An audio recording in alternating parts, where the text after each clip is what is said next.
მალე ყბასაც დაკარგავ. თოფურია კროუფორდზე.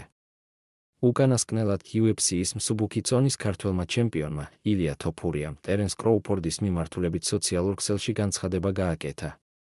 ამბობ, რომ MMA-ის უყურებ, მაგრამ არც კი იცი ვინ ვარ, საინტერესოა. პირველად როცა შევხვდით, მითხარი, წარმატებებს გისურვებ ამ კვირას, შენს ბრძოლაში, შენ მეხსიერებას კარგავ და მალე ყბასაც დაკარგავ. მე მთელ MMA-ის წარმოვადგენ, რეალურ ჩხუბში საუკეთესო VS ბოქსში საუკეთესო. ელ მატადორისა და ტერენსის დაპირისპირებას ანალიტიკური გადმოსახედიდან დიდი პოტენციალი გააჩნია, რადგან კროუფორდი და ილია ამჟამად საბრძოლო სახეობების მთავარ სახეებს წარმოადგენენ. ამ ყველაფერს ასევე მათ შორის არსებული დაძაბულობა და დანა უაიტის შესაძლო დადებითი დამოკიდებულება ამძაფრებს. ეს ისეთი რამ არის, გაკეთებაც მსურს და არ ამგონია დანამ ჩემი ოცნების ასრულებაზე უარი მითხრას. ეჩვიც არ მეპარება, რომ ის ამასში მხარს დამიჭერს. მის დარწმუნებას ცოტა დრო დაჭირდება, თუმცა მჯერა, რომ ყველაფერი გამოვა. განაცხადა თოფურიამ ინტერვიუში.